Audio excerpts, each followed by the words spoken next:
Chad. Did you ever get Blizz working? We want to try that so we can chat instead of this.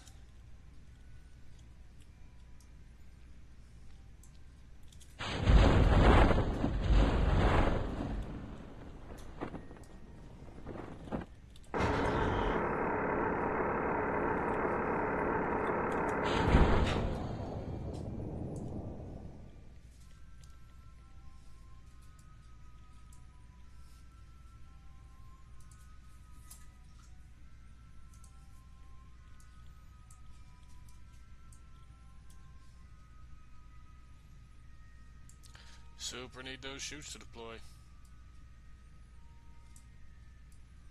There we go.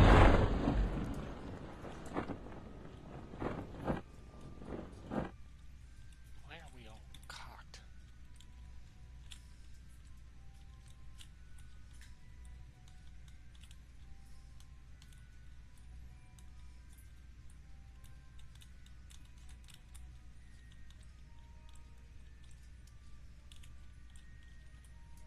Please let this be flat. It doesn't look flat, does it?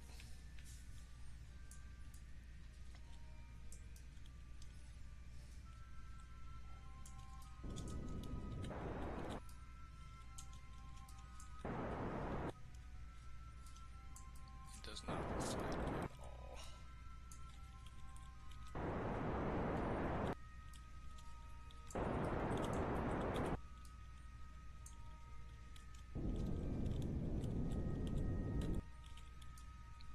Ooh, ah, yes.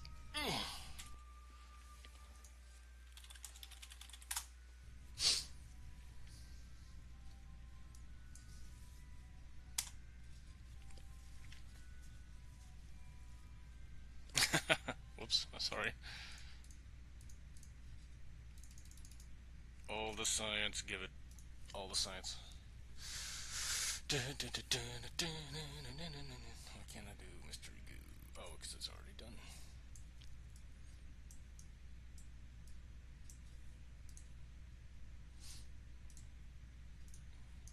Get the ladders out, boys.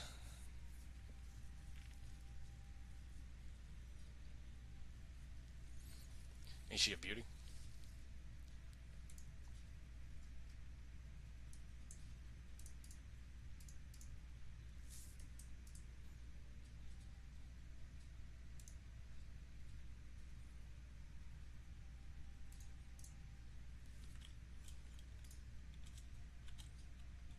No.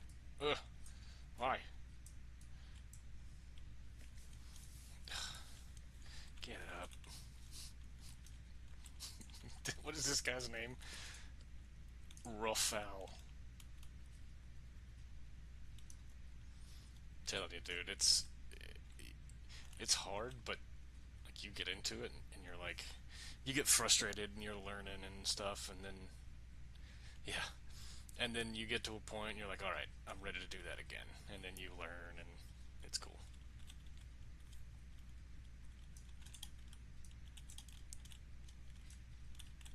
What in God's name? Oh, jumping. Okay. Oh God, don't break those. Slinky, hello.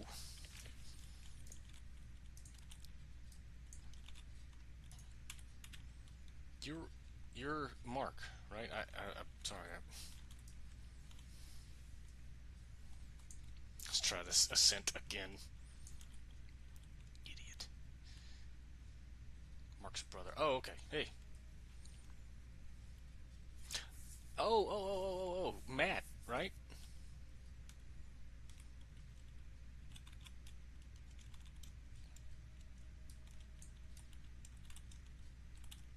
Up. Come on.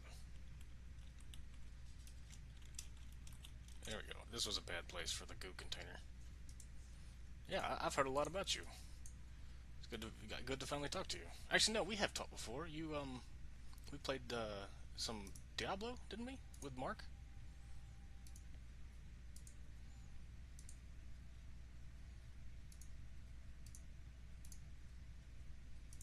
Awesome. Are you still in Texas?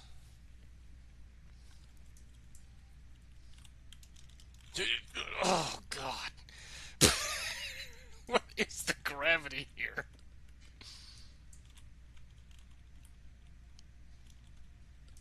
Alright, just take a knee, Ruffle. Alright, now, we brought Bill along because I need all of those parachutes packed up again, and he's an engineer, so he can do that. But upon doing this, in my test landing, I realized that I only put chutes, these little chutes, on this upper stage. This is the only thing to go back to Kerbin. This separates, so I'm a moron.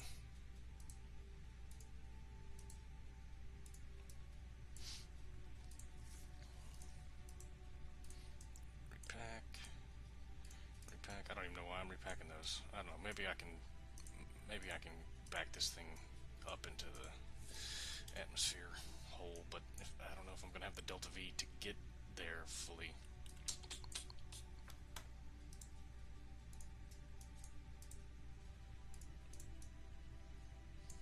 That's a sweet looking antenna though. Too bad it doesn't reach Kerbin. Hey James. Yeah, well that's not actually necessary. I do have ladders going all the way up, but they just keep tumbling.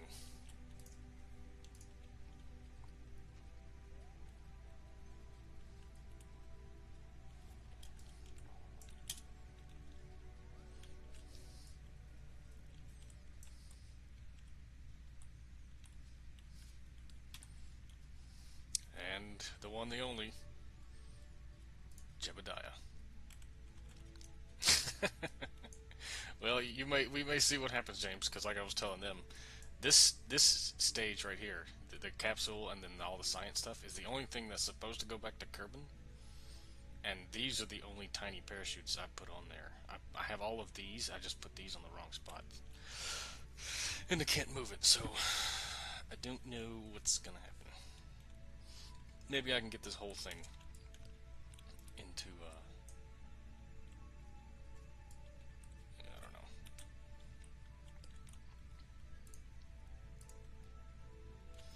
Now let's plant a flag.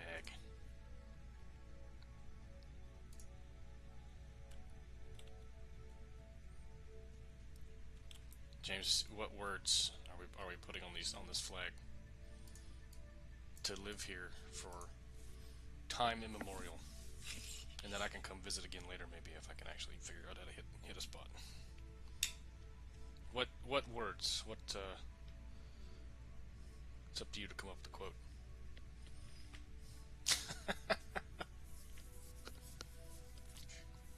Yeah, I noticed you guys, no one's donated to my stream yet.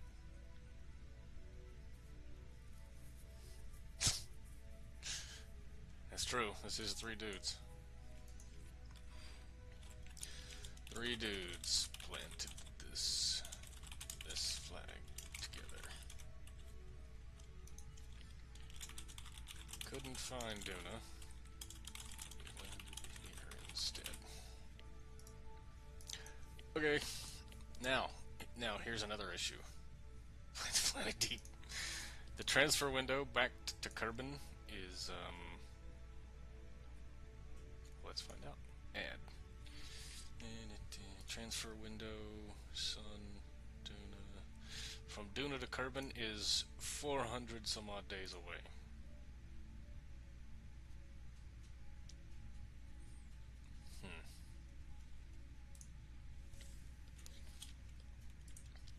Well, back in a boat.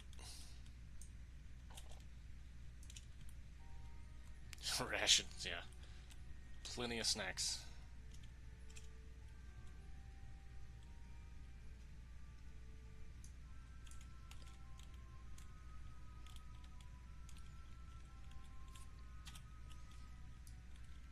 Bill, could have done this without you.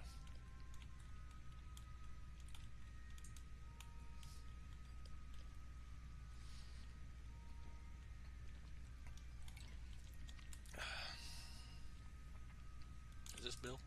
No, that's Raphael. What nationality is that? This is Bill. Yes, Bill.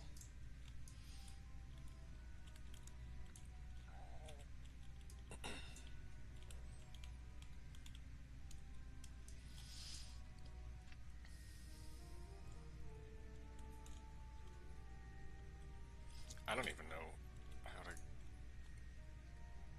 get back into orbit, actually.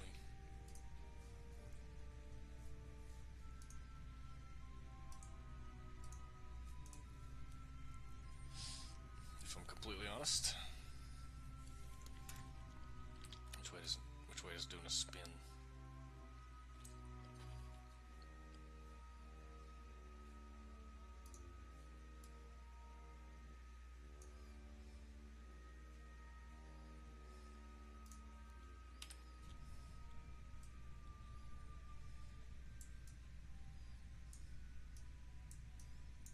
I put lights on here.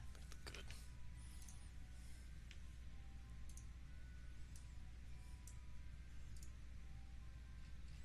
Stop teetering. I also put that engine way... Alright, say Matt, way too far, like close to the ground, like close to the legs, because I landed here hard one time and it blew up the engine. Couldn't get back off. Yeah, I have yet to be very good at the SSTs, designing or flying. Alright, which way's east? That's east. You know what? Let's double check. Let's make sure this place spins to the east.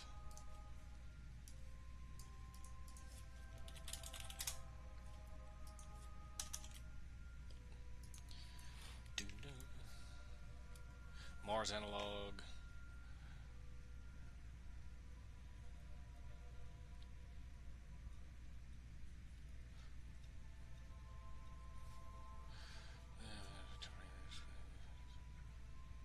Atmosphere. 20% is dense as Kerbin's.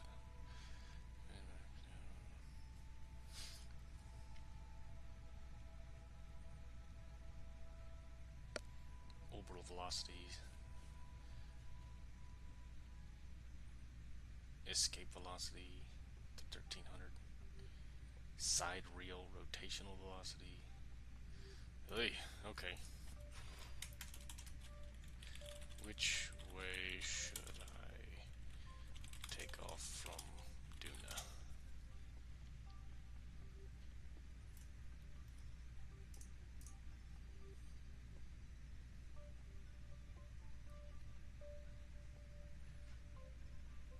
East. Okay.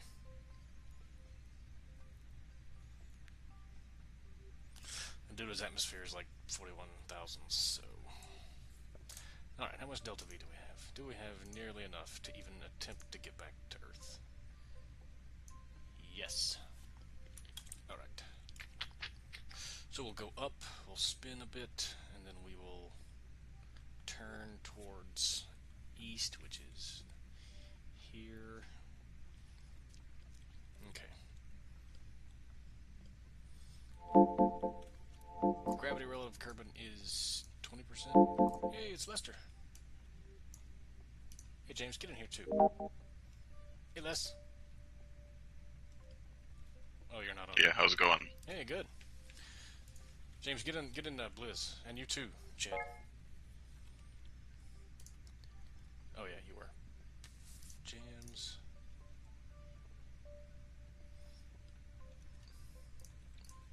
So I don't know. Can you see that I've landed on Duna here? Yes, this is your second lander, yes? No. There's been many landers. I've landed on Midmas a couple of different times, and the moon, I think only once, because it's just a pain in the ass. And there's nothing to be gained anymore there, except for a little bit of science. And lulls. Yep, and those. Oh, see you, Jay. Lots of lulls. But now, I'm done everything here, and now I'm about to take off. And, actually, first thing we'll do... We've ruined one planet. Why not spread our joy around the solar system? Yeah, like a virus. A weird green virus.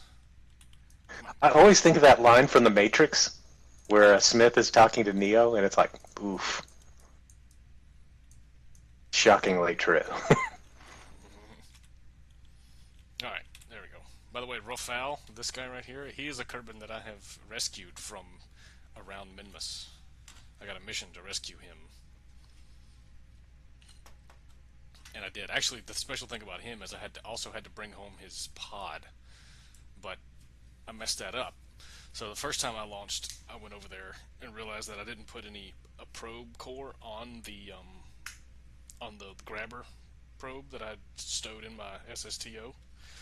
So I just got him and came back home, and then I launched again with a properly built probe core that grabbed the thing. Man, I tell you what, docking or matching an orbit is freaking hard.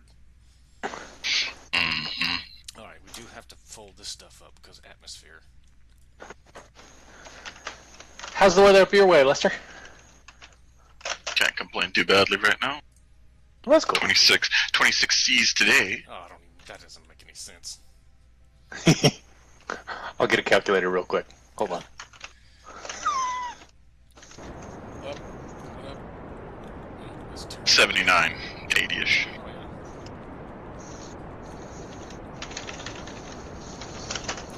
Okay, so, So just pleasant up here right now.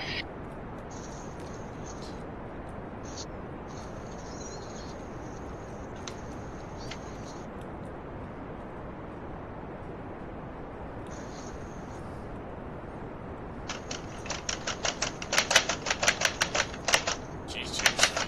How's it going over there? What's that? How's it going? What do you mean? Are you smacking the keyboard because Overwatch? Yeah, I'm playing Overwatch. Doesn't sound like things Is it too loud? amazing. No. It's just you were furiously attacking the keyboard. Yeah, I was wall bouncing, Oh, I see. trying to send somebody over, but my Reaper sucks, so I got completely exposed. I'm playing Lucio as usual, and it's always hard when your DPS sucks. We're aiming for like 45k.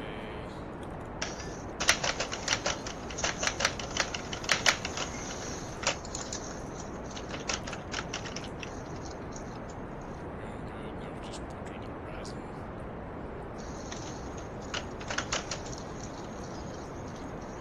And circularize. Eventually we're gonna run out of Delta V in this stage. Now, so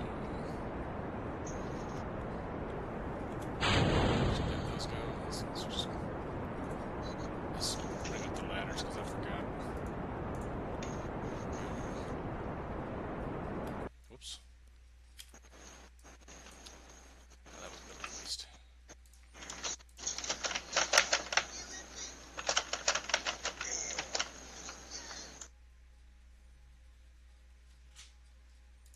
What's this burn gotta be? Does it have to be so much? Well, yeah, I kind of wasted some Delta V there, but it's fine. Well, this thing turns much better now. Thank God. Another thing I realized now that I've ejected those fuel tanks is I don't have any more solar panels. Panels on your base module. Mm-hmm. Yeah, wow. This is, It's good you got 3 guys. They can huddle up real tight. yeah. It's gonna take like a year. This is the Wild Wild West. It's gonna take like a year to get back to Kerbin. So, mission control.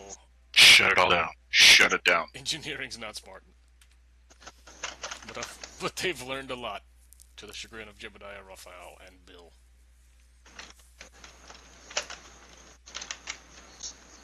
Yeah, I don't feel too bad for these guys. They're like semi-evolved tadpoles are. Yeah, It's a little bit racist a little bit. against Kerbals. Or Kerbins. What are they called? Yeah, Kerbals? Kerbals, yeah. Alright. I wasn't sure what the correct plural was. Restore. Board. The dance of the science. Is it turn SOS on? This is gonna be an ass ton of science, though. Ooh. EVA. Give me that EVA report. Sweet. Back in the boat. So you get you get more science every time you pass over a certain biome. So why not? Why not? And maybe if I realize I'm not going to be able to get to land on Kerbin, I'll transmit it from orbit and then redesign the ship and then the next 3 Kerbals up. Now serving number 3B. Yeah. Because I'm not smart. Alright. Okay, good. Now we're good. Oh, EVA report. Get out there, Ruffle.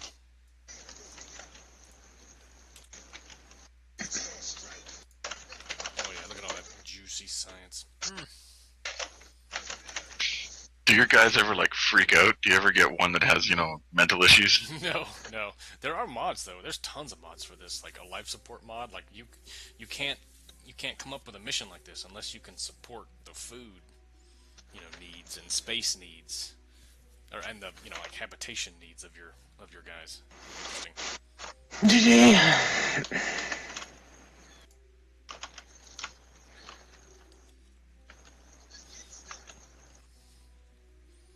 Alright, we'll circularize. We'll wait a year.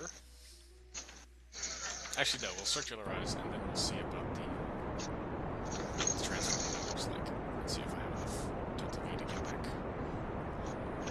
Current. There we go. That's good. So how would this go? Would I... So here's Kerbin. Holy crap. I can hear Lucio yelling. Yeah! If we went off from here.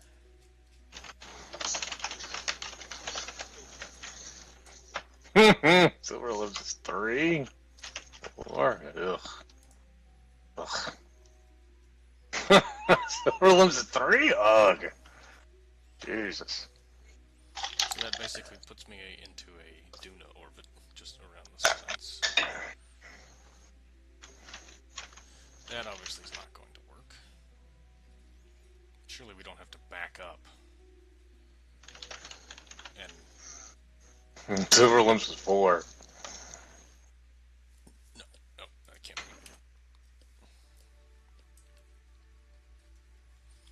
Let's see about pointing a different direction, like a proper,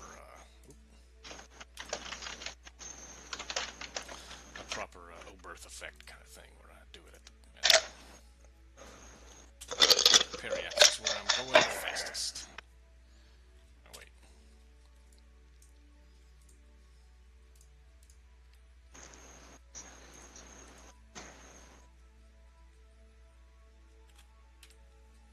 Ah, dang it. So what is this? Duna escape. Okay, how much Delta V is that? Okay, that's not terrible. But Duna escape doesn't get me a... Yeah, that doesn't work.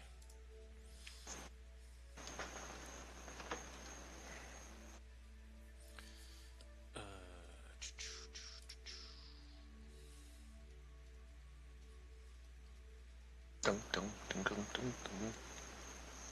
Okay, how about I do an escape from just literally the face of the planet? Wait, no. That's not gonna work, because that's gonna push my apoapsis that way.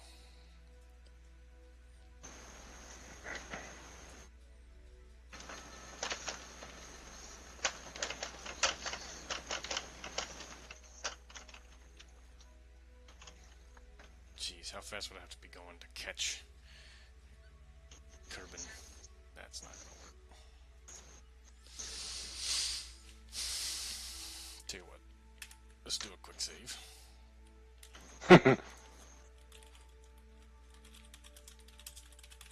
And check on my science places. They're fine. They're not going anywhere for a very long time.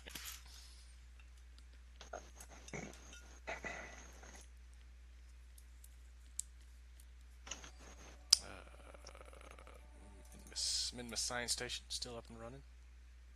Mainly because I haven't bothered to land in anybody and swap out any personnel or anything.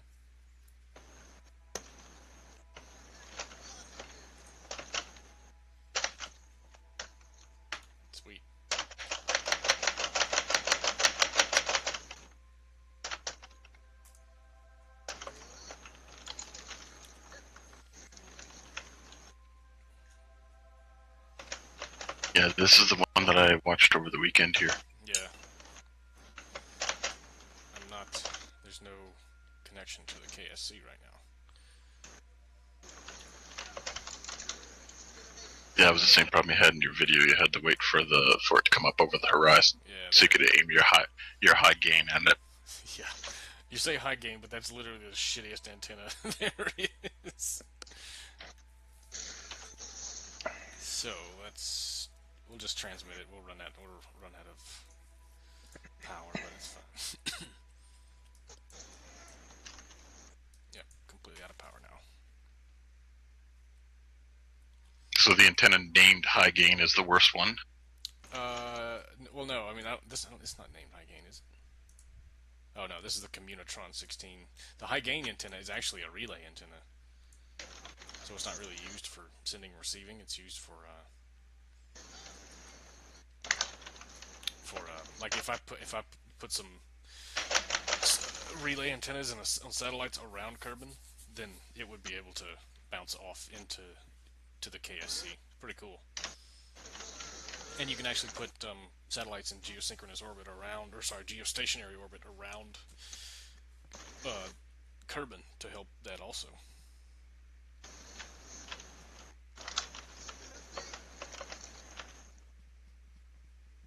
This thing's great. It just makes science for me.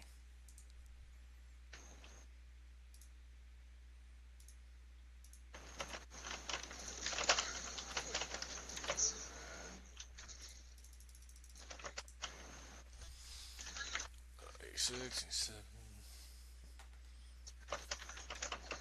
How was the landing on that little bouncy? In this one? Or on Duna? No, this one. No, it wasn't bad. I mean, there's so little gravity here.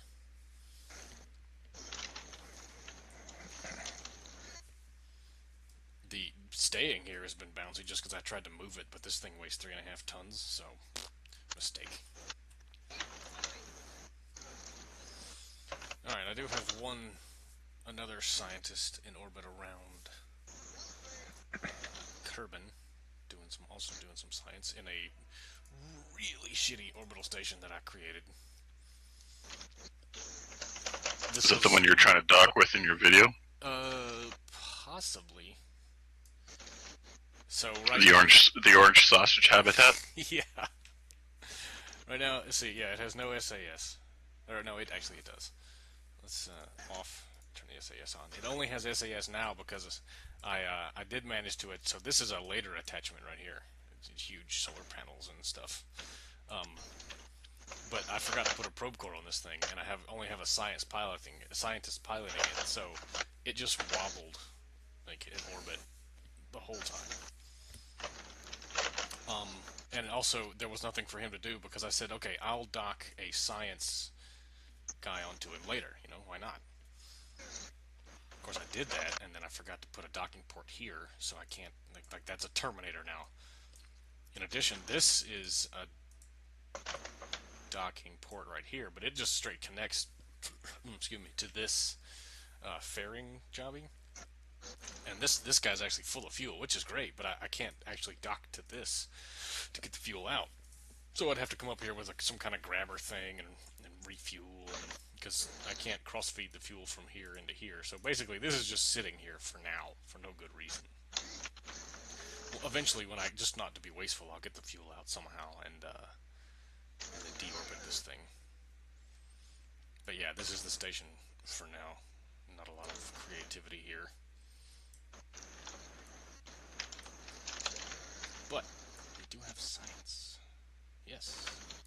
Transmit. What we don't have is the sun.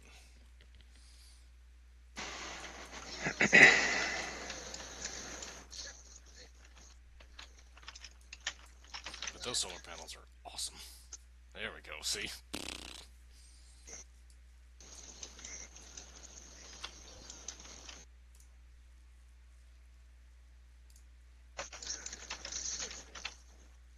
I'm actually not even sure if you can cross-feed science across a damn docking port. That'd be a real shame.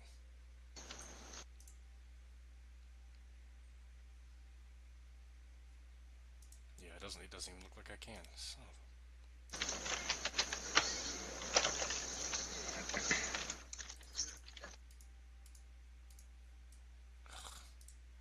what a pain. What a pain. All right. Anyway.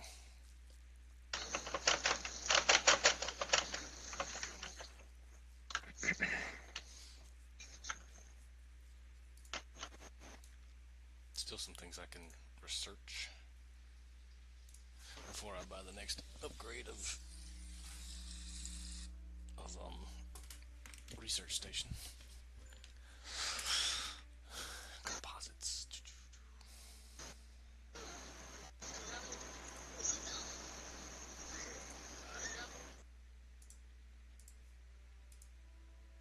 These are even bigger fuel tanks. Oh, that's so much fuel. Good God. It weighs 40 tons.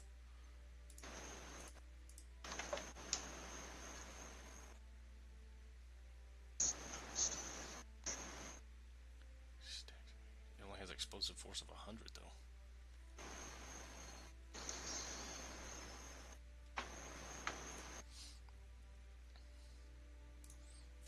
Let's get that one since I'm no good at.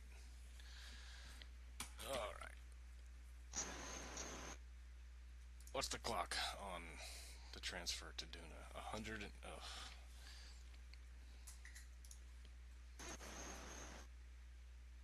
It's still lonely in space. yeah.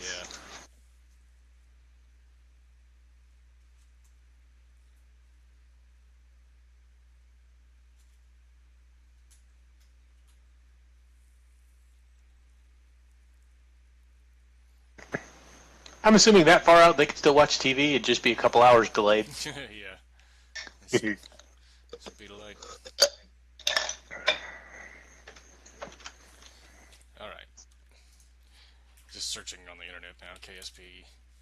Duna to Kerbin. Duna to Kerbin transfer window. How many AU is that, Ope? I don't know. I'll probably tell you, but I know you're being a jackass, so. It's 93 million miles. I know that much. Or 8 light minutes.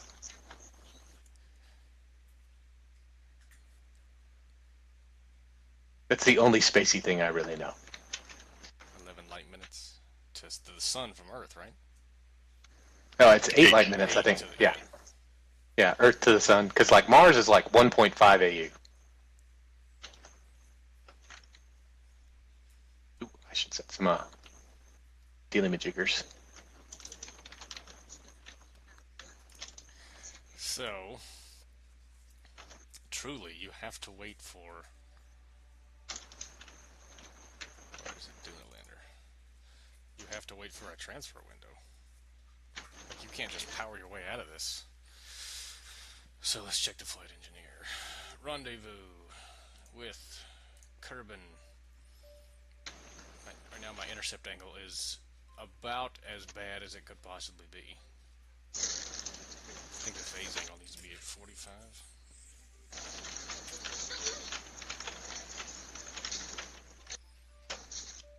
So the trip over here, the phase angle was just 45. You know, Kerbin was here, and I sped up and caught up to Duna. You know, like this, but of course it was all the way around, you know, here, and by that time, Kerbin had, since it's inside of me, had sped way up.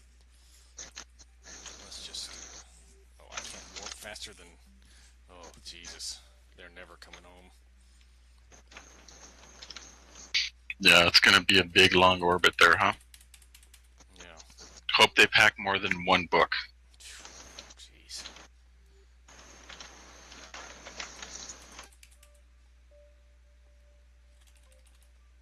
Oop. So is Kerbin second in the second orbit? No, it's actually third.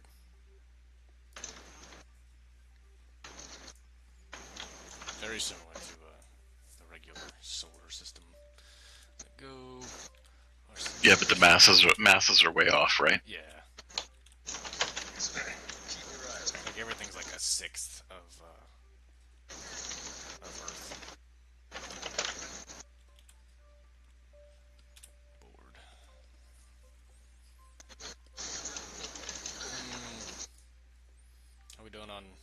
electric charge.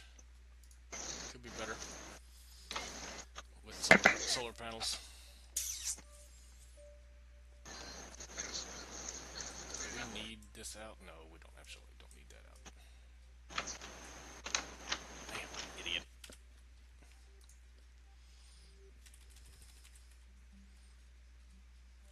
I mean, I guess I could use a little delta V and get my orbit way out so I could time warp faster.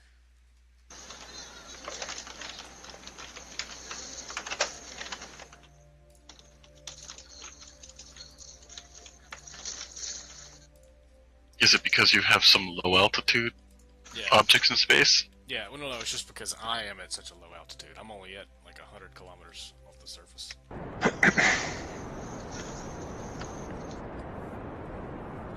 That's enough.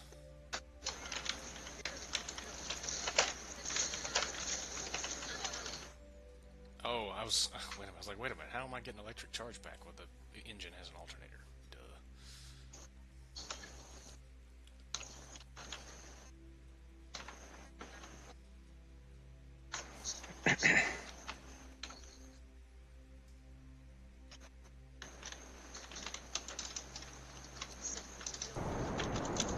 Oh, what? Oh, come on, prograde. Jesus Christ, what are we doing?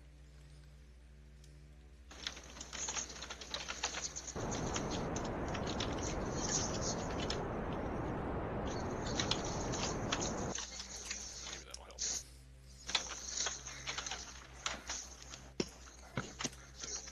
Turn SAS off to save power. Slightly better. But I dare not waste any more Delta V. I might get into orbit around Kerbin and never be able to get back out. Jesus. You have to go up and give those guys a nudge. It would take, it would, yeah. It's going to take longer to do that than it would for me to just fly there. Of course, the transfer window to flying there isn't open.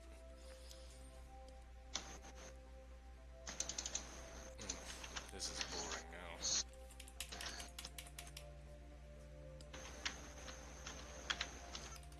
Well, tell you what, we'll leave that and do something else. Actually, I'm gonna go upstairs and get Tyler ready for bed. Alright.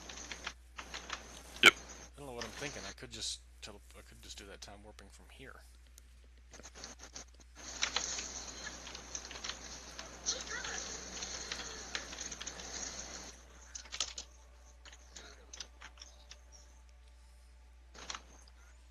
Wow.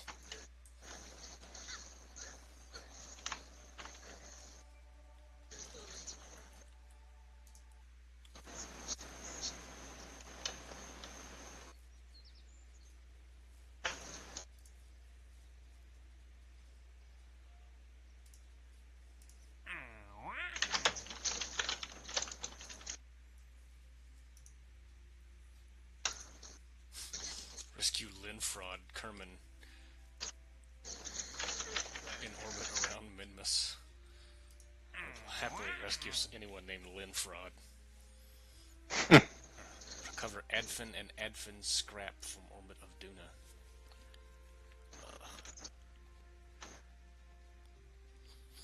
Scrap's not that heavy. 0.8 of a ton. Tell you what, we will accept it. See what happens. Okay.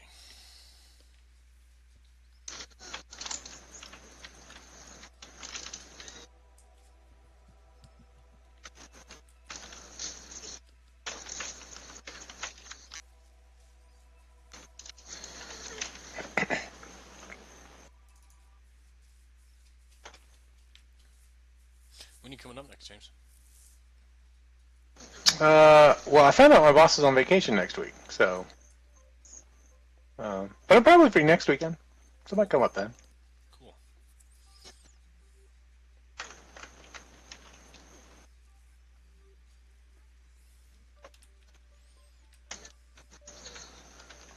think there's Stephen Carrier flying back down to finalize everything on the house this weekend. Get fully unpacked, or packed up, and head back Sunday.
fuel site. I gotta write this down.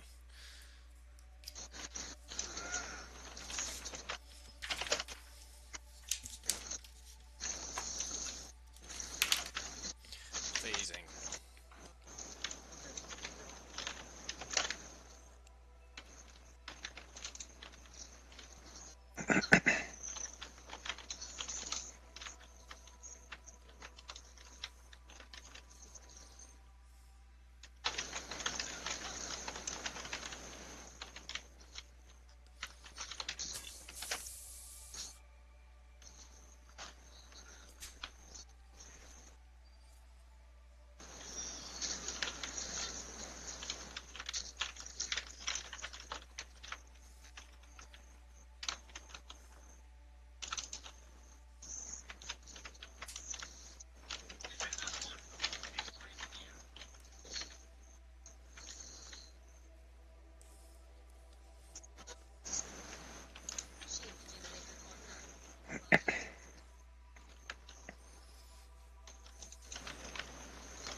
Oh, my ejection burst is only going to be 600 meters per second. That's great.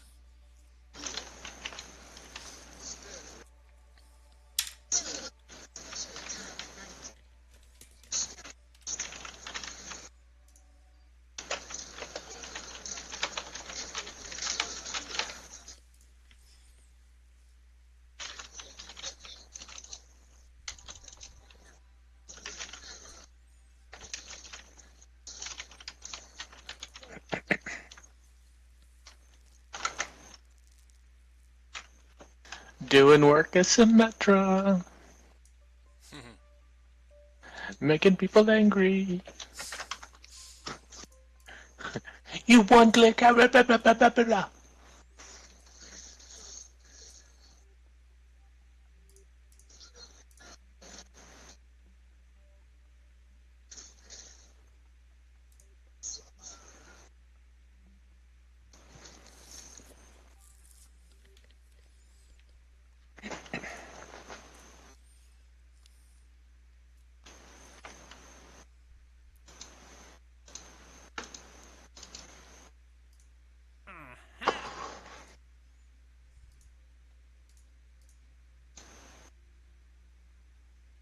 What's the transfer window looking like?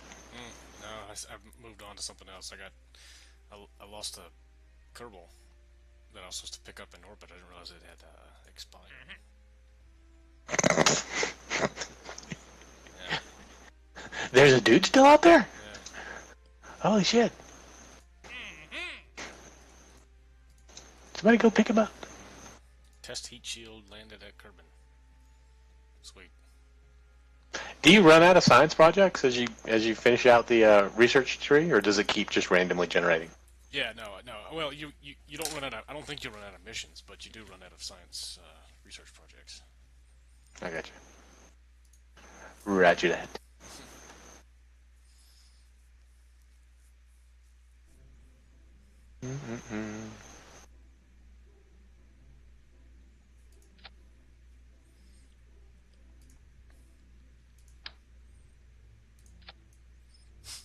I have one now to test a 2.5 meter heat shield landed at Kerbin. So I'll put a probe on top of the heat shield and land it. Nice. Yeah.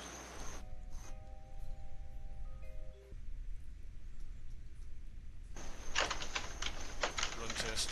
Yay, complete. Huh. That gave me 1 science, and now I'll recover the vessel for 100% of what it cost. Nice. It literally just sat on the launch pad.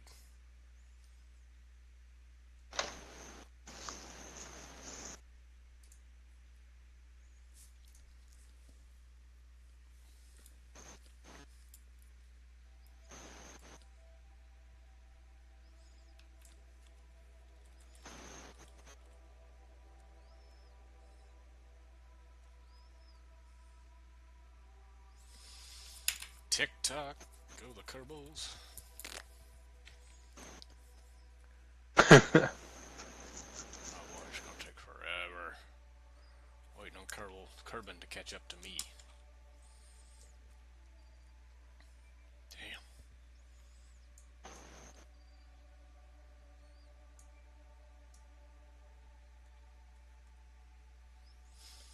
get it now.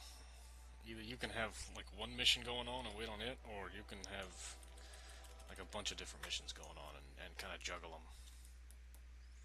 Huh. But of course, you need the personnel. I mean, like right now, I could be starting a completely different mission and having it go to some other planet, maybe if the transfer window were up, and not have to deal with this time wait. I could have something else to do while I wait for this transfer window to open. Is that the route you're going?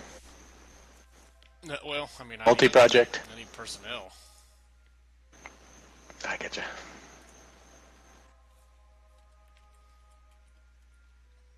Oh, I didn't know Glenn Campbell had died. Yeah, he died today.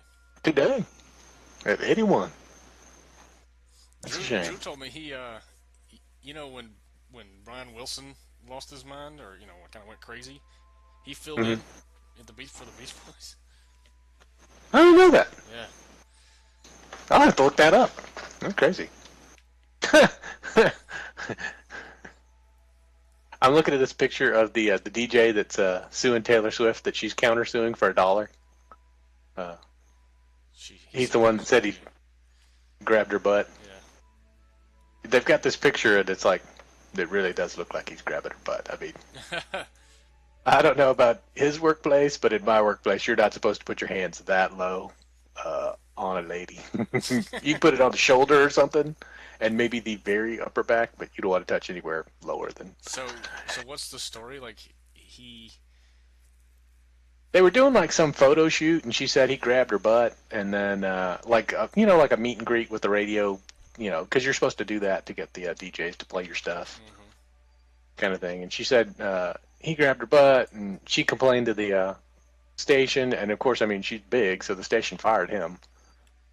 So now he's countersuing because he claims he lost her job over her, and he says it was totally false. So, but there's that picture. Yeah, there's picture evidence. I mean, there's a picture of him, and like, I mean, maybe it is perspective. It could be forced perspective, but I mean, like, there's a lady and Taylor Swift, and then this dude, and like the lady does what I would do, which is you go for like the high hug or whatever, the side hug kind of thing. Yeah. The work hug. Right. Kind of thing. Yeah, and not too friendly, but not handshakey. And then there's him, and he's got like one hand on his hip and like one hand behind her hip. And it's like, ooh, doesn't look good, dude. I don't know, homie.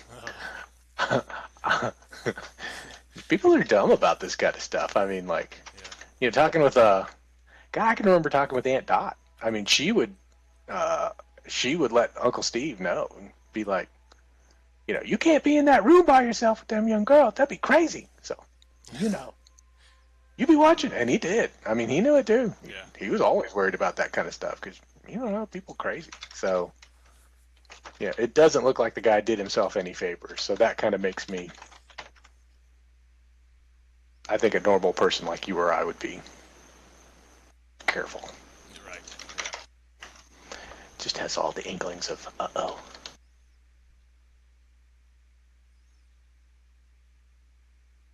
Time to alarm. 66 days. They've only got 66 days left in orbit. James.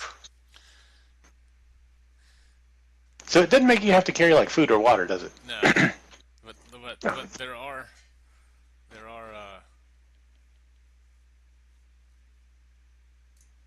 mods for that.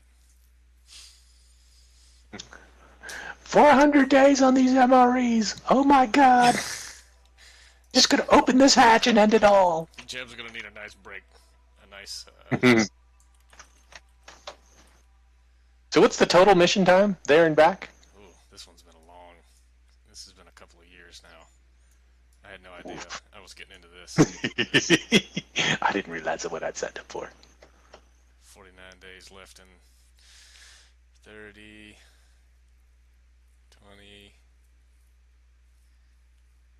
10, 1. Alright. One more science check. Tracking station.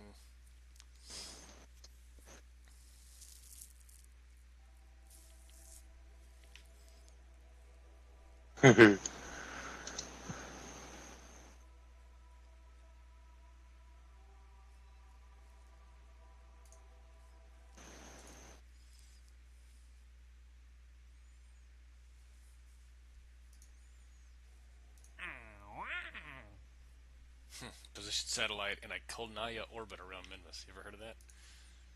No, what does that mean? So it's a very specific orbit that Russian engineer or aerophysicist or whatever came up with. Something, I'm sure his name was Kolnaya, where it was like this hugely eccentric orbit which kept a satellite over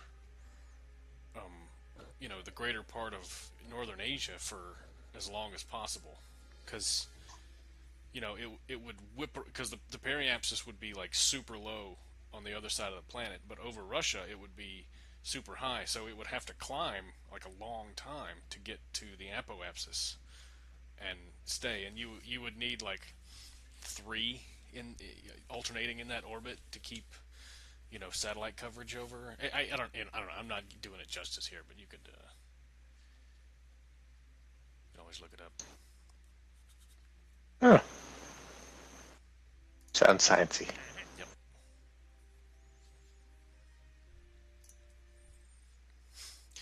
Len Fraud. All right, so we are 1 day 4 hours from the transfer window from Duna to Koiben. Why would a really eccentric orbit? I'm trying to follow. So the closer you are to a body, the faster you're going. So, Yeah, no, I get that. So with the periapsis of your orbit being on the other side of the Earth, then you would be slowing or basically climbing to the higher part of your orbit, which, as this super eccentric orbit was, you would spend. Oh, with the a speed, lot so of you're not time. actually coming back in? Is that it? No. I don't know. You'd have to look. You'd have to look it up to get a good drawing. But actually, here, let me see if I'll draw it, or I'll just pull it up on How do you spell it? Kolnia. No, it's Kolniya. I'll look it up. I'm just kind of curious. That's good, because I'm doing very poor at explaining it. I get a Molniya. Molniya. Oh yeah, because they changed the name to be Kolnaya for Kerbin. Sorry. Oh, okay, I got you. Yeah. So you see what I mean about it being so eccentric? Yeah, no, I get that. I was just trying to get why that would put it over. So this kind of orbit is also called geostationary, I think. Oh, okay, that's where I was going with it. It was like, why would that be different? Okay. Maybe it was geostationary. Continuous high elevation. So what's the theory behind this properties? Budget is Yeah. broadcast these latitudes. A geostation. Yeah, it is. Latitudes from a geostation would require considerable power due to low elevation angles. A satellite and a Molniya is better suited to communications users because it looks directly down on them. In fact, in the period from apogee minus 3 hours to apogee plus 3 hours, subsatellite the spacecraft northern latitude of 55.5, and the elevation of spacecraft is over 10 degrees from all points on the northern latitude for all points. This advantage is considerably less launch energy needed to place such spacecraft into Molniya than in Geos. That's kind of what I was wondering, if it costs less energy conservation, I guess. It's necessary to have all three spacecraft if permanent high elevation coverage is needed. Russia, these are. Oh shit.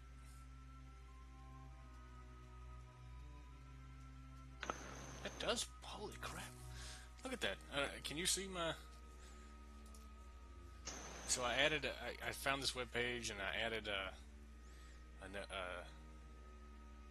maneuver node, and here's my approach to Kerbin. So when I get to here, Kerbin will be right here. So it's not too difficult to adjust, and it's only 600 some odd. Wow!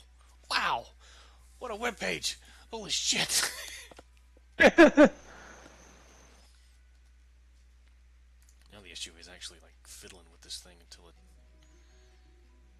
It always amazes me when I think, like, of the Pluto and Titan explorers and all of that. That people were doing this in like 10 and 20 years ago, or 9 and 10 years ago, to put these things in orbit out there now, and we're that accurate.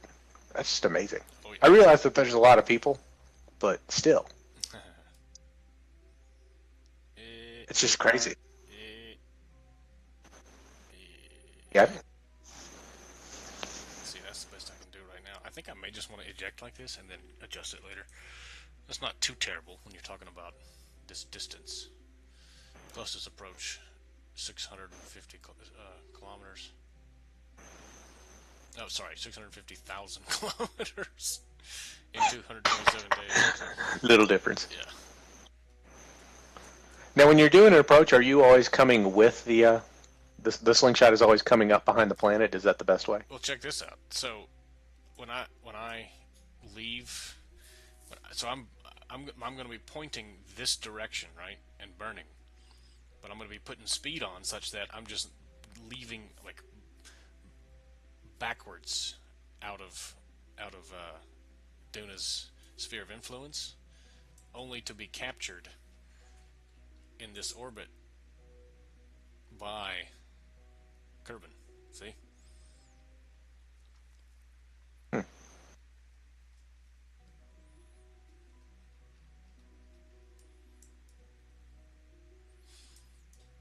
That's pretty dang cool. Alright. Burn time, 43 minutes. How long are we going to be burning for?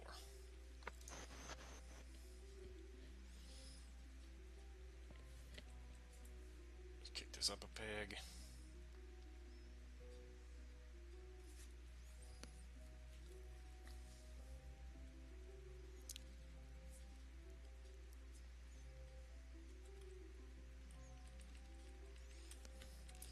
Alright.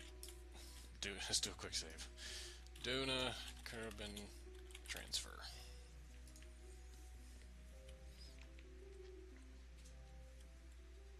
By the way, have you watched Ozark on Netflix? I hadn't yet. I've seen it. It's good. So, Huh. it's a 49-second burn. Okay, fine.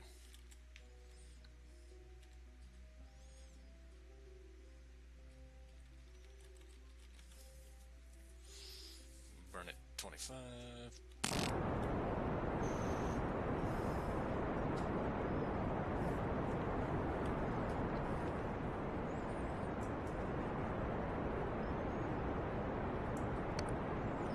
I like looking at these little charts that show like like million kilometers from the sun, Yeah. like Earth.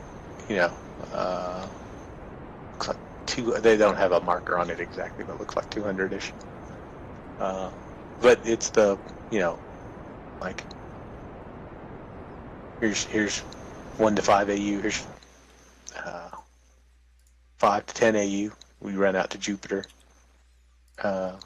before 10 AU, and then right at 10 AU Saturn, and then Uranus at 20. God dang, and then Neptune way out at 30. Yeah. What is 1 AU again?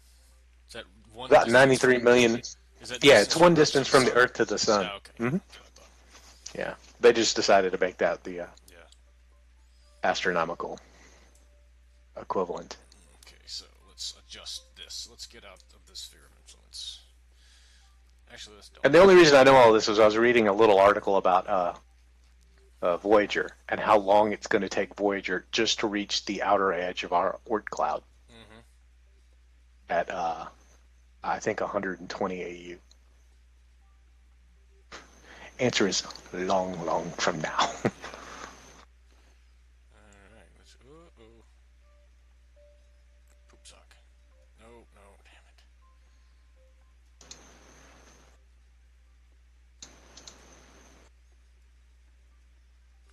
I just have to keep monkeying with this until I get an actual encounter.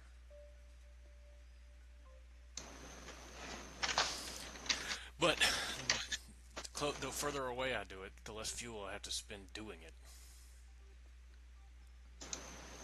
Huh.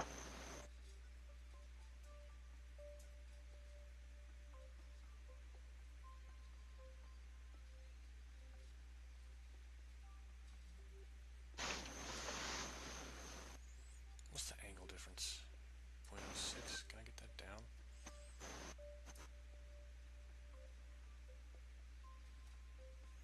Get that down to 0.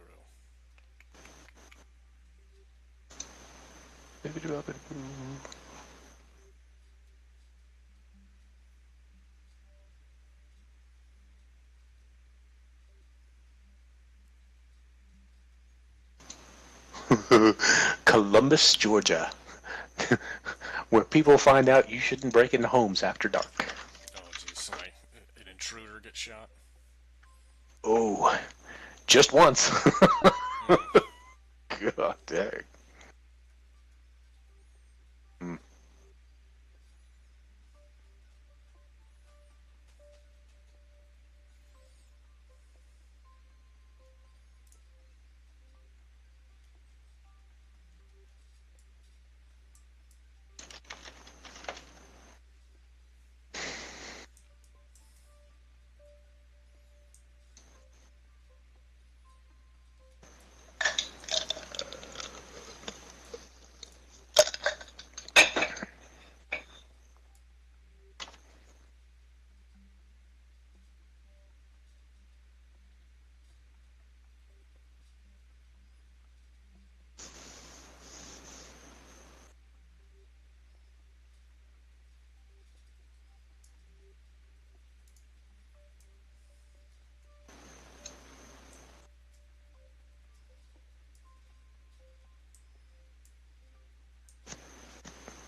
Where the heck do I hop into the...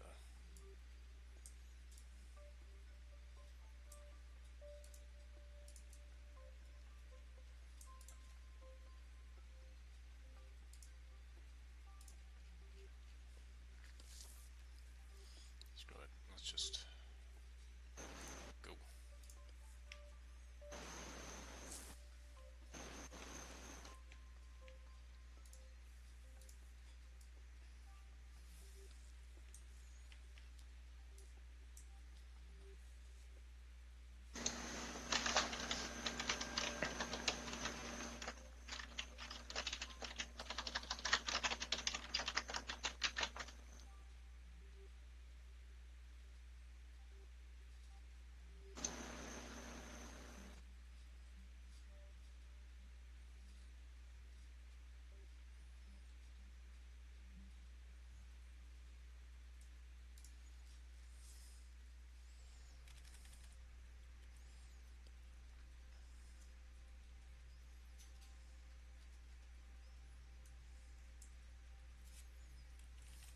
Whoops.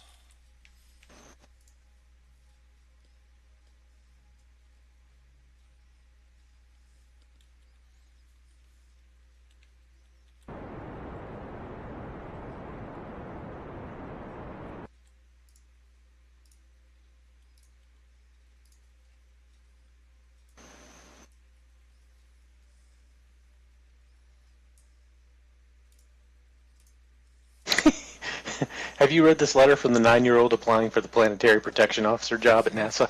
No. Is it good? They were My smart. name is Jack. Oh yeah, they responded. It was great. It's my name is Jack Davis, and I would like to apply for the planetary protection officer job. I may be 9, but I think I would be a fit for this job.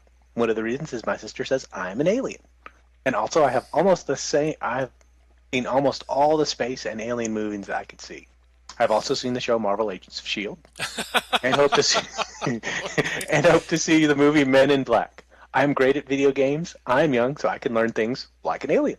Sincerely, Jack Davis, Guardian of the Galaxy, 4th grade. That's incredible. Oh yeah, it's pretty good. So the director of Planetary Science responds back, "I hear you are a Guardian of the Galaxy, and you're interested in the NASA, Planetary Protection Officer. That's great. Our PPO's position is really cool and very important work. It's about protecting Earth from tiny microbes we bring back from the moon and asteroids and Mars. It's also about protecting other planets and moons from our germs, as we're responsible for exploring the solar system. Always looking for bright future scientists and engineers to help us, so I hope you will study hard and do well in school. Hope to see you here at NASA one of these days." Dr. James L. Green. Yeah, I didn't know that that's one of the reasons why probes cost so much is because they have to bake the insides. You have to what now? They have to build the electronics in the probes when they send them to other worlds, or if they're going to be within the gravity well, to where like in theory, I guess you could have microbes fall off of the probe and drift down to the planet or planetoid. Oh. Huh. They have to cook them so that there can't be any chance of, they have to cook it basically and then seal it. So you have to have electronics that can survive, I think, 345 degrees of heat. That's awfully sweet of us. So that's one of the reasons why probes cost so much. I had no clue. I thought that was kind of cool. Yeah. What do? I bake probes. We got a big oven. 360 degrees. 375 degrees. For 4 hours. Normally I put them in for, about 5 hours. Go to the store, come back. It's about ready. That's funky.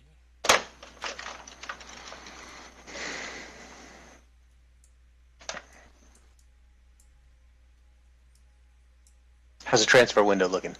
Well, I'm out now. I'm just trying to figure out how to actually get to Kerbin. My closest approach right now is 300,000 kilometers. Which, as you can imagine, is not good enough.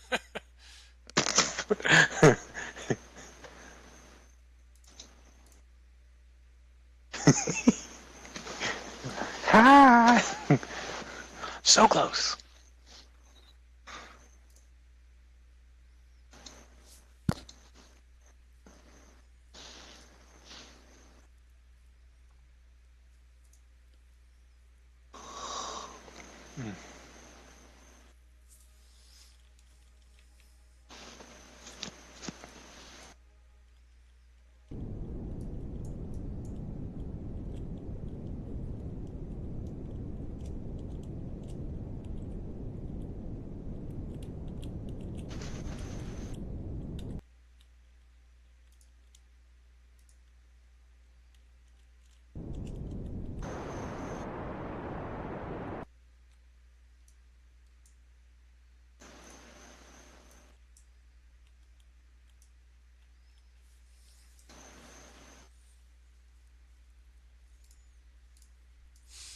But I'm running very short on Delta V.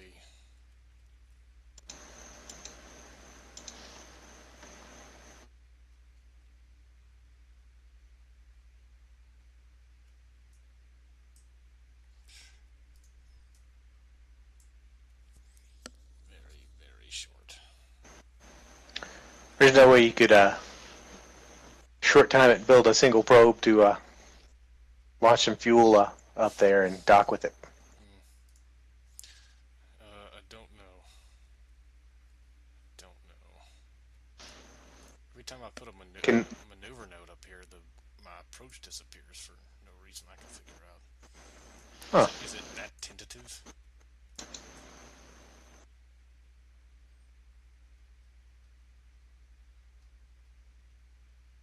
Oh, the craziness.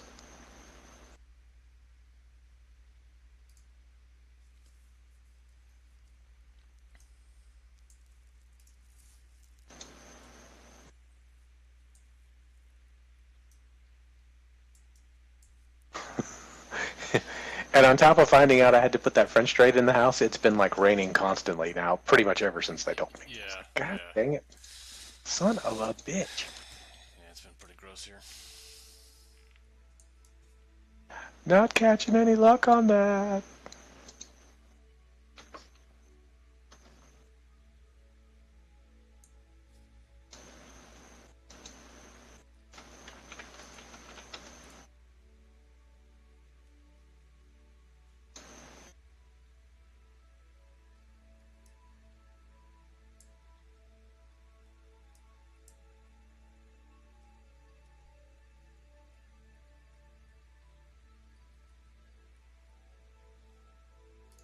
So is that thing just lying to me?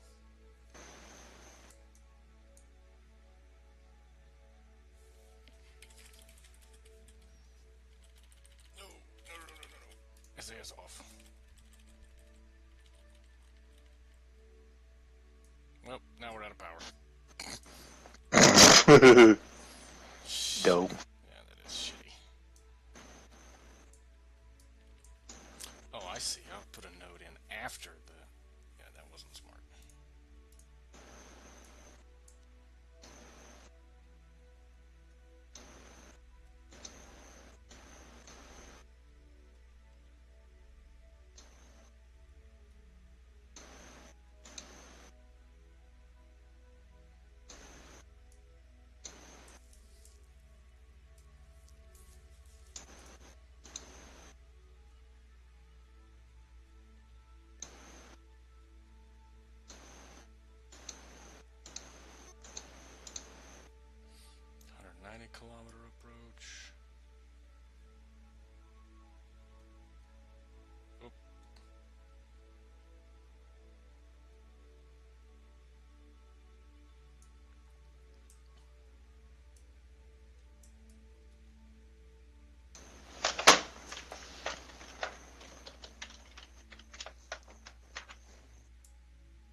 Any light at the end of the tunnel?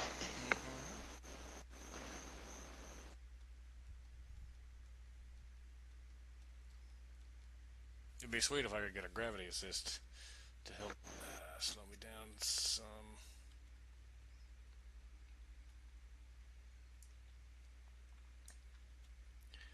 But that may not be in the cards.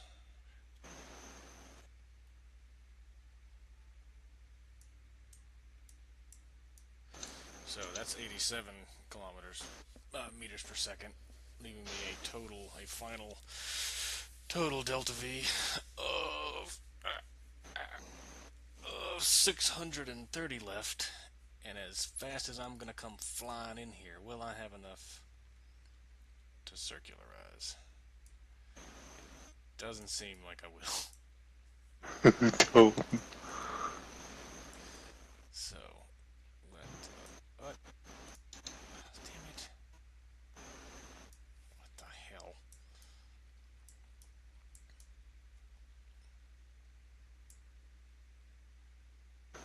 Put them chutes on there for a reason. Yeah, the wrong ones. No. Yeah, The not space ones. Yeah, this could be all for naught, by the way. Oh, that sucks. Ooh. That's dirty. Yeah.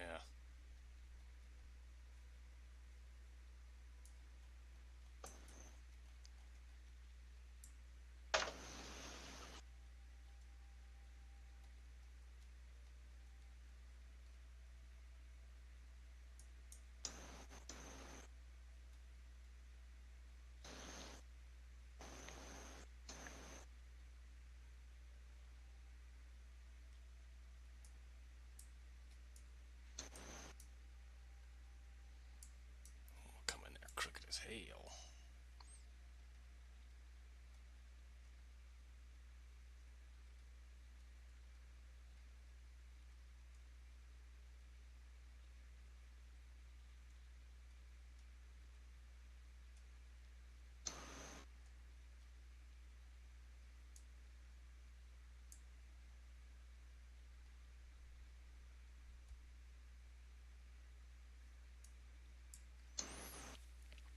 But good news is we will be coming in.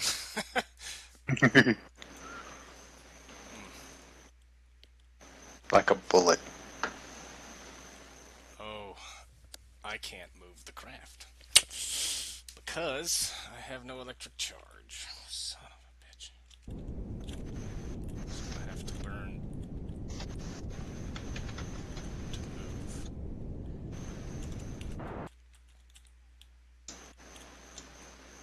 To point my nose where I want it to be.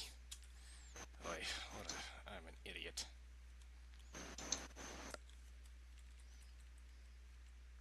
Oh, and I went way past the burn. Son of a bitch.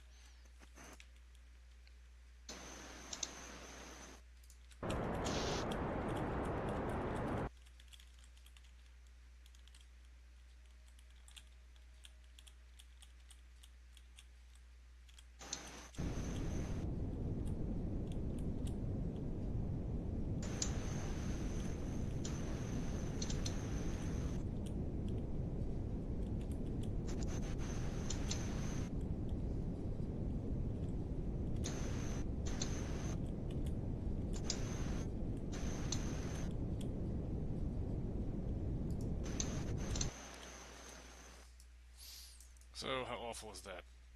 Whoa, not bad. Not bad. It brings me 2,200 kilometers in. Awesome. Let's quick save. Kerbin insertion. Oh, yeah. And then warp 229 days.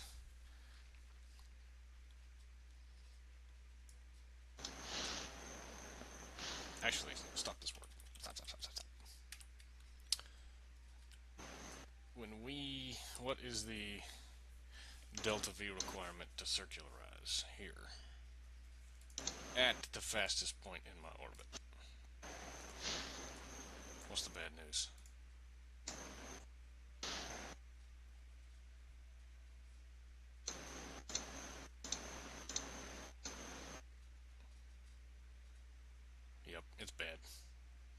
I'm gonna end up in a very. I know what to do. We're gonna arrow break.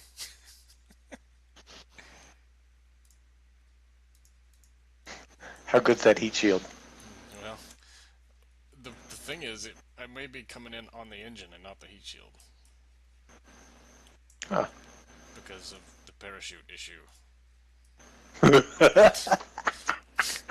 There's more parachutes on the engine that's below the heat shield. Oof. Oh, I know. You don't have to.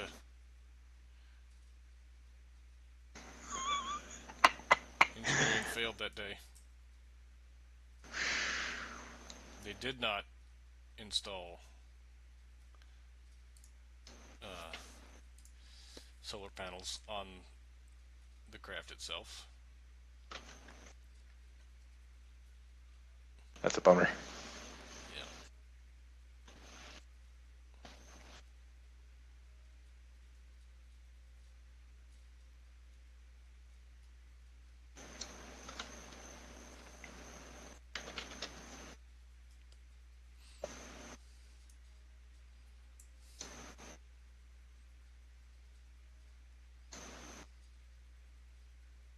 Ooh, what is that? 161 kilometers. Good, good. I'm getting there.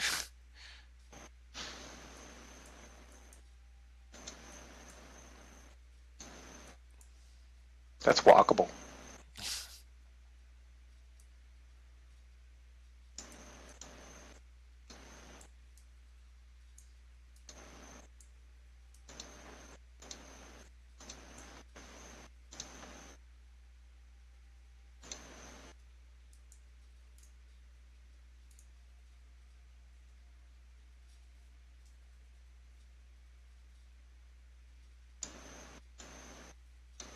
Sixty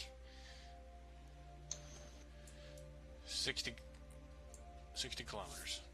That puts us inside the atmosphere.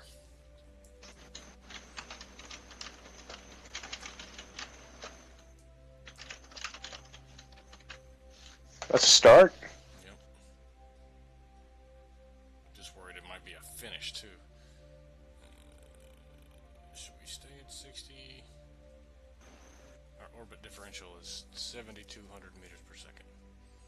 You know what? Screw it. I have quick saves. Let's bump it down to 50 and see what happens. 21. That's asking a little much.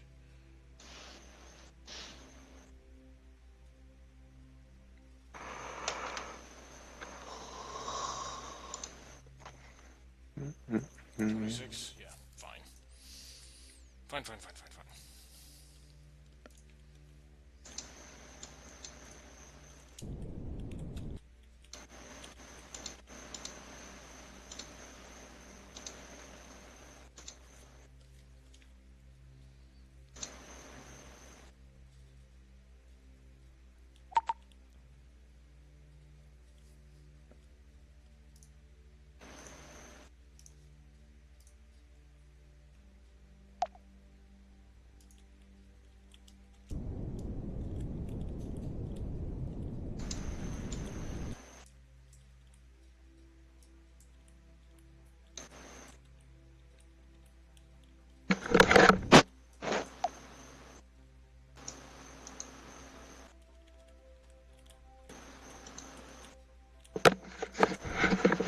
Oh, no.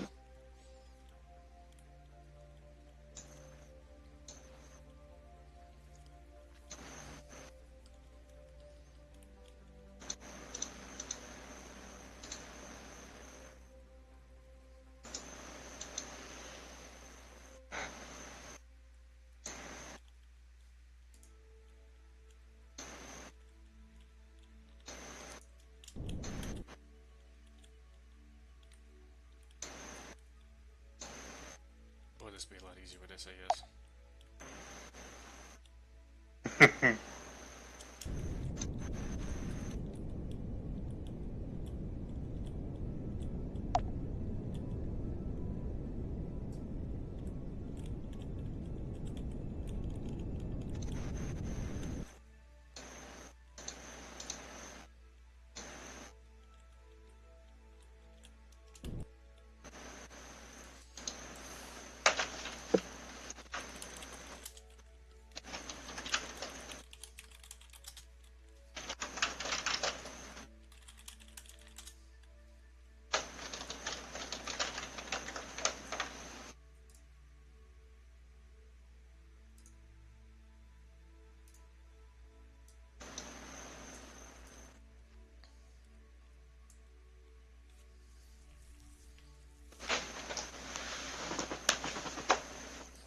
she was facing prograde.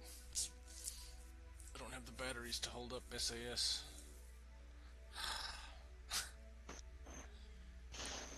Man, that's dumb.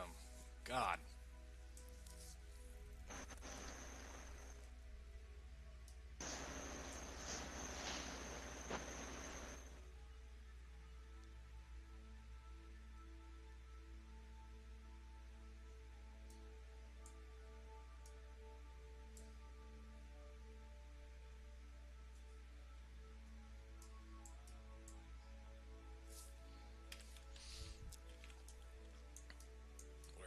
Where's the plan? There it is.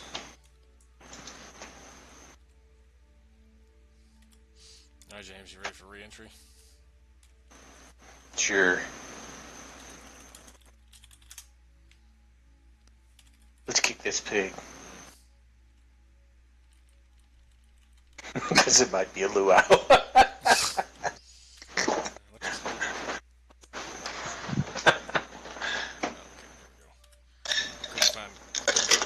There it is. I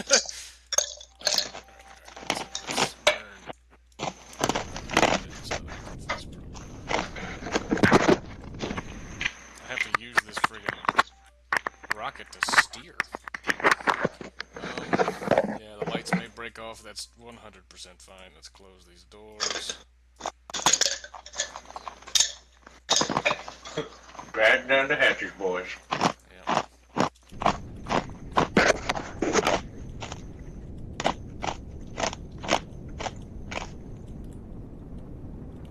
You see this speed right here?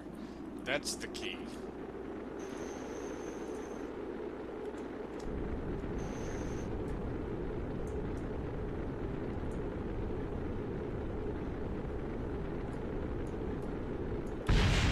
Oh, engine blew up. Oh, other stuff's blowing up. Ah! Oh, that science is gone. It's just a capsule. Oh! Do we have any chutes left? We do have chutes. Let's see if this works. Damn! Oh! God, look at all that debris flying everywhere. Those heat shields took some hot sun.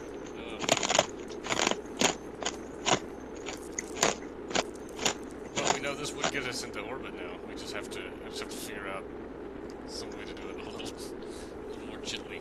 Because we will.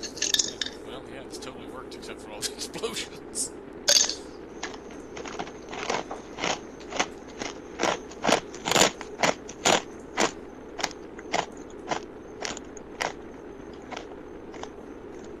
But you do have at least a little parachutes on this, don't you, or no? Yeah, I do.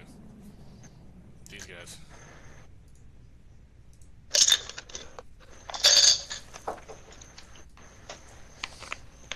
Boy, it sure would be nice to come in with the with the engine. Wow. Let's see what these chutes get us down to.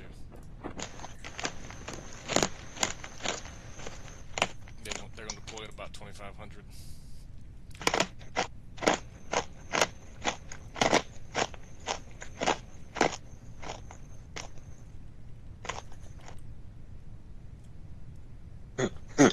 Here we come. Splat.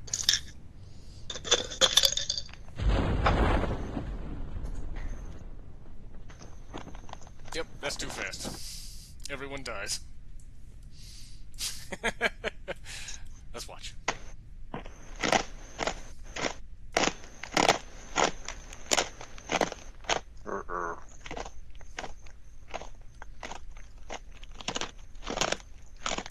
Shadow.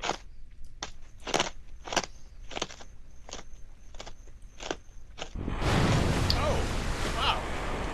Wasn't too fast. 27, 28 meters, right? Yeah. Alright. But, let's see, curb and insertion, curb and reentry. Let's see if we could save the load of science, because that was the real... That was the real... That was the real casualty. Yeah. Kerbins can be replaced.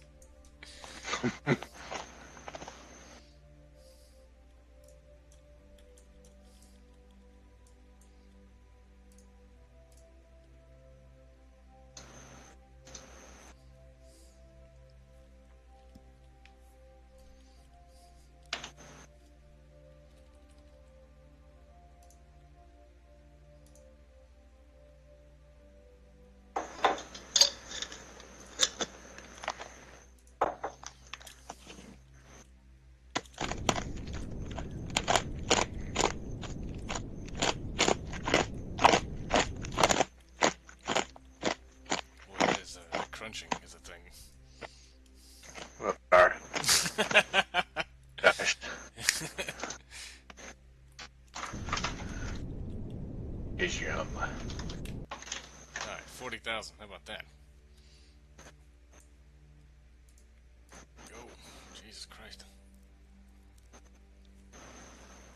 So, I mean, I thought Kerbin's upper atmosphere was 70,000 meters, but you were running into it, it looked like at 219, 220. Oh, no. No, no, no. No, it is a flat 70K.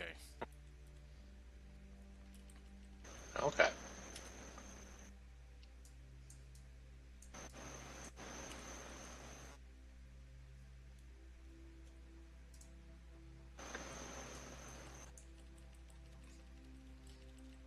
Alright, see, we just turned a little bit. See.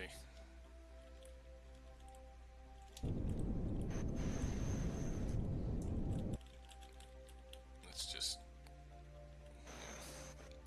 Maybe we can come in at an angle where we can fire the rockets, just so that we can actually stay retrograde. Because the rocket has gimbling, and that's the only way I can stay straight. No.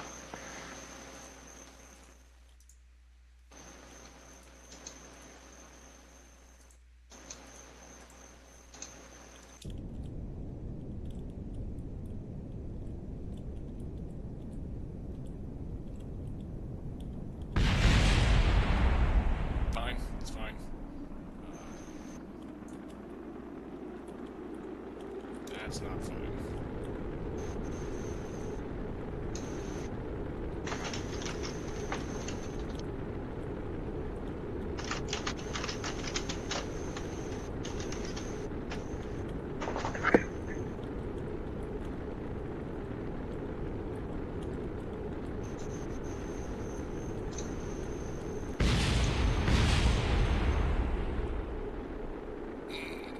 Come on, stop wiggling, stop wiggling, stop wiggling.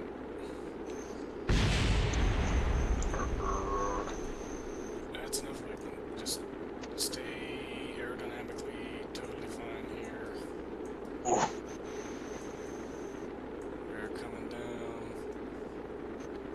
Actually, with all that extra weight of this and this, it might be a different outcome regarding the parachutes. or the parachutes, if this survives, then...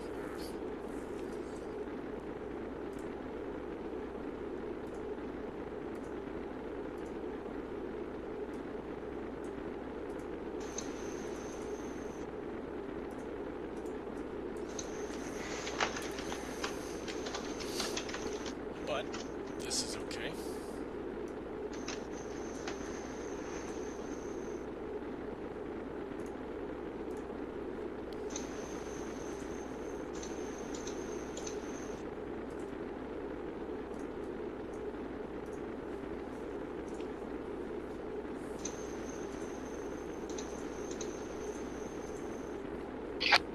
Hey, I'm back. Hey man, Well, we might make it. I had to do an aero brake because I didn't want to come in. Yeah, there we go. Okay, good. Now, the parachute question.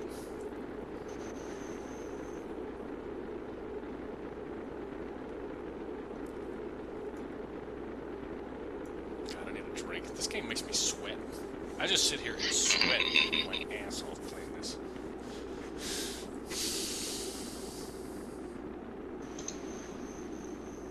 Okay, starting to actually run into slightly severe atmosphere now.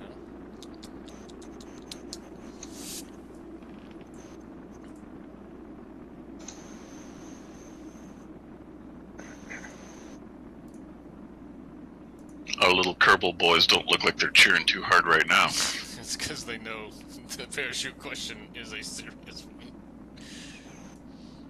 Well, we are bleeding speed. The blader is good. Good, totally good.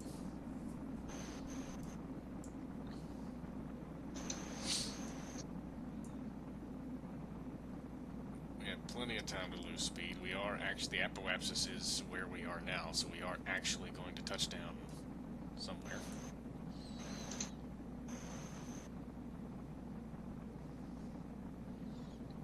we'll stop. We should stop seeing flames at about 1,800, 1,600 meters per second.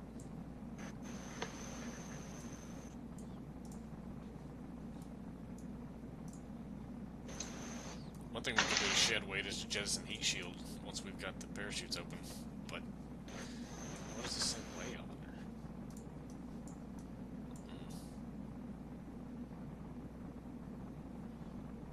Wow, we are going super slow. Are we gonna make it to land? I mean, not super slow. We're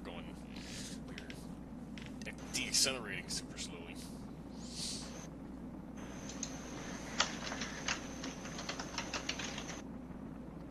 We did have a slight rapid unplanned disassembly, because again, I was hoping to keep the engine, which I needed, because I don't have any power or SAS right now, to keep myself pointed retrograde.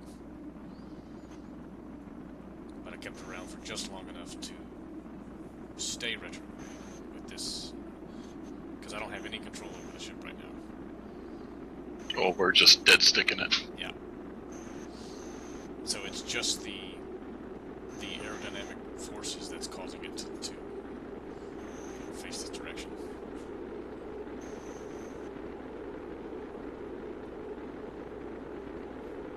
The Kerbal boys are. Less than half on the ablator now.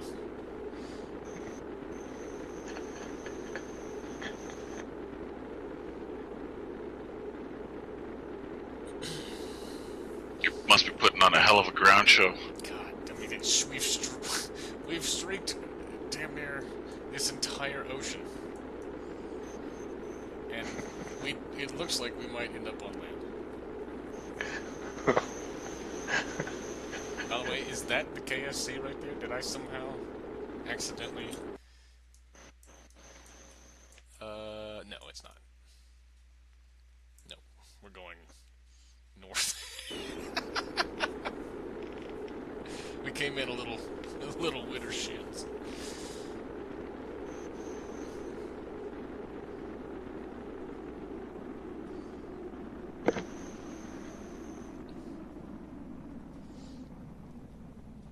Alright, now it's all up to Also, in the name of science, we'll get to see how.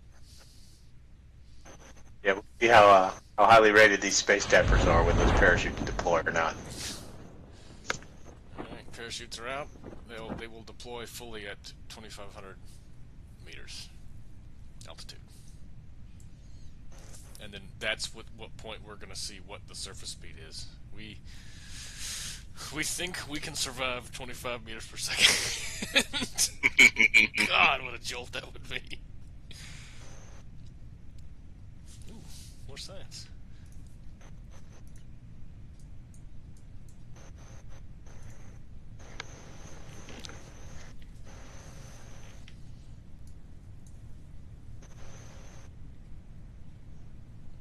This has been like a 2-day mission for me.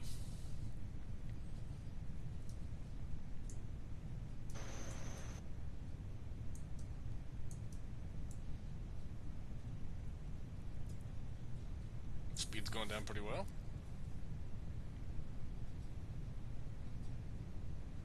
This is the heavy thing, though. The Science Junior. Your science tower.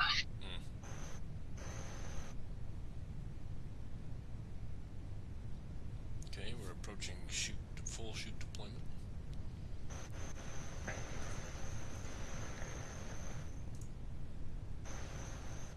Now.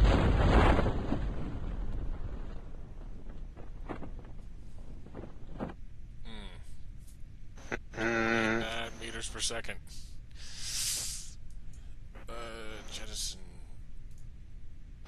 heat shield. 26. All right. Well, we'll see. You know what? It might have been the heat shield that it was that actually like protected me from protected the rest of the. But we'll see. It's fine. This is real science right here.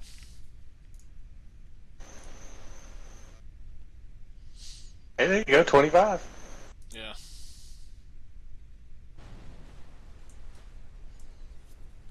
Sweating. I added a visual mod to make everything look a little nicer, and it does. And that water looks good.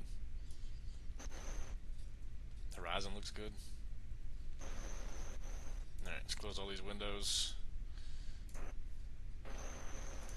Give Jeb, Ruffle, and Bill the concentration they need to see if they can survive this impact. Under 25. Oh! Yes! Yes! Hell yeah! Oh. Well done, you three. You gods among Kerbals. Oh.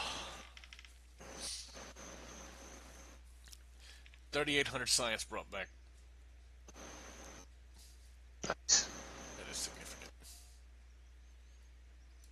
Science from the sun, science, a lot of science from Duna. That's what makes it all worthwhile. Surface samples. So of the 170,000 Kerbal bucks ship that I launched, I got back 8,000 Kerbal bucks from recovering the pod. That sounds about right. Jebediah is up to level 4 now. Ruffle is up to level 3. And Bill. Look at that. Done. Awesome. Any missions? Build a new surface outpost. No. I'm not going to go back there for a while.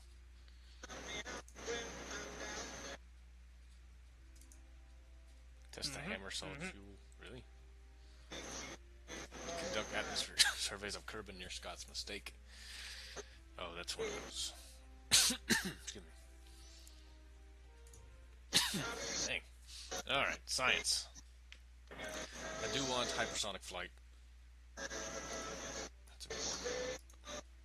What is this? Convertatron. Oh, check this out. It's a drill. So this, in conjunction with the Convertatron and like ore storage and stuff, you can drill for ore and convert it into fuel. So you can build your SSTO with drills on it, launch it, land it on Duna, refuel completely, pick up from Duna, fly wherever the hell you want to in the solar system. That's not so bad at all, is it? Yeah. You don't have to carry the weight of the tank, which is going to be mostly empty. That's right. I mean, you could just hop from place to place if, the transfer windows and shit were open. Gravioli detector. Okay. What's this? Ion propulsion. Oh, I think this is the most efficient engine. I think. Specific impulse of... Oh, yeah, 4,200 in a vacuum. But I'm not sure. I've never seen these used in any of the playthroughs I watched, though. So maybe the thrust is super low. Maybe it's that efficient because it just... It's barely a nudge. No, look here. You need xenon gas and electric charge. So you've actually got to somehow mine that up. I don't think you can get xenon gas from... I don't know. Maybe you can. Oh, yeah. Here's the xenon gas. Although most of the Probodobodine staff couldn't pronounce xenon, when told how to say it correctly, they all agreed it sounded super cool and everything possible should be done so it could be used as a fuel no matter the cost. Of course, xenon, a very well-known noble gas that wouldn't react to anything. Remote pilot assistance available. So I think with these guys, you can actually just be like, okay, look, go land on the moon. Maybe. I don't know. Automation. Drone core for an SSTO. Another,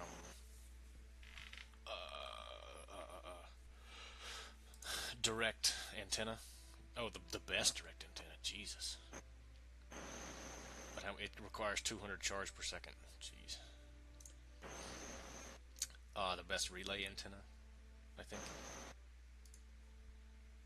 Oh, another remote guidance unit. Okay, what is it? Specialized electrics. 4,000. This is probably the 3¼ meter battery. Fuel cell. Oh, this converts liquid fuel to energy, I think. So we definitely want that. Experimental aerodynamics. This unlocks the some more stuff for the Mark III.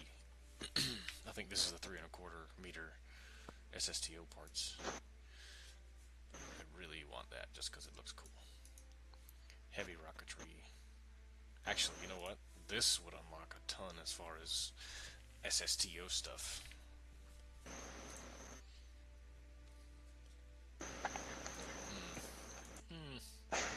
Screw it. I'm getting that. Very heavy rocketry. Vectors. Mammoth engines. Experimental aerodynamics. Advanced motor. Yeah, we want that. Oh. Large holding tank. Oh, this is for ore. Yeah. Narrow band scanner. Ideal for surveying potential landing sites. This scanner provides detail about the planner.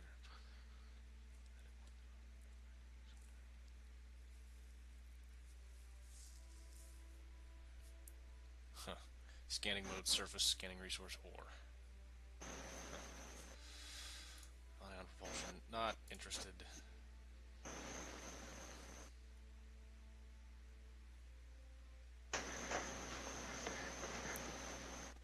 Not particularly interested. Slightly interested. Fuel cells, not all that interested.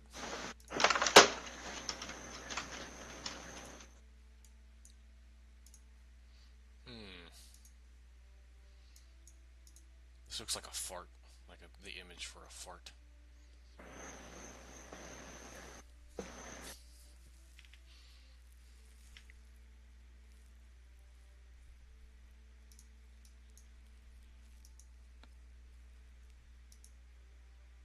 Oh, the RTG. This, what does it do? It's just a passive charge generator. Bless you. Okay. Yeah, it's a radioactive battery. Yeah. Through exploitation of the natural decay of plutonium-238, this elegantly simple power generator can provide consistent, stable power for decades, not to be used for providing heating during emergency rover excursions. Doesn't weigh that much either.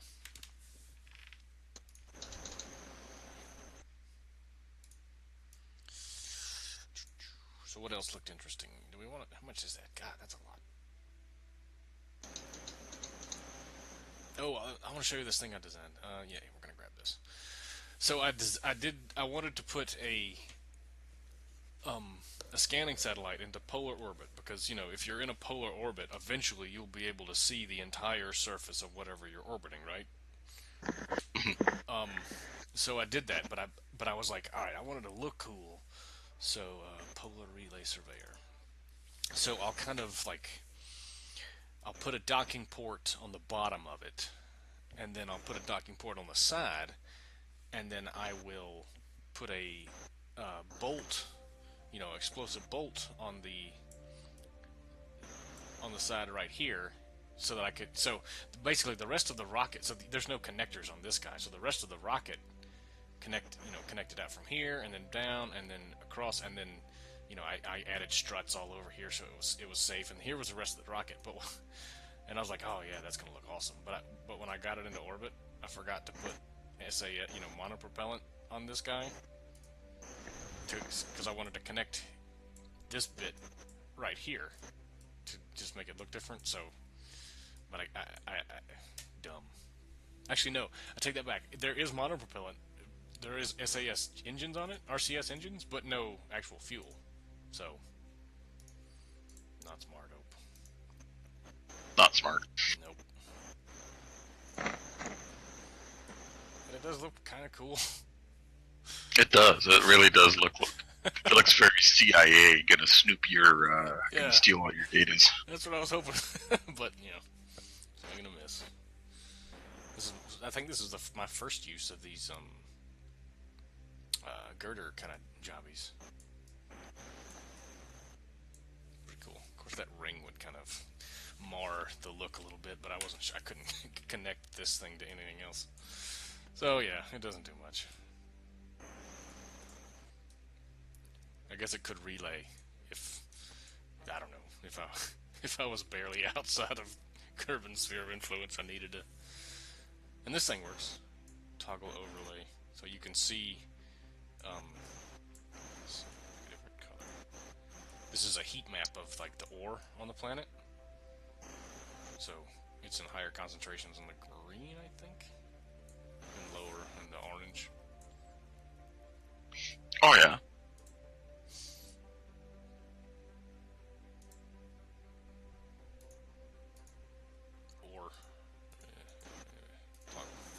So anyway, I tried. Every time I screw up, I learn a little bit. But it's always like you waste an entire mission missing a piece.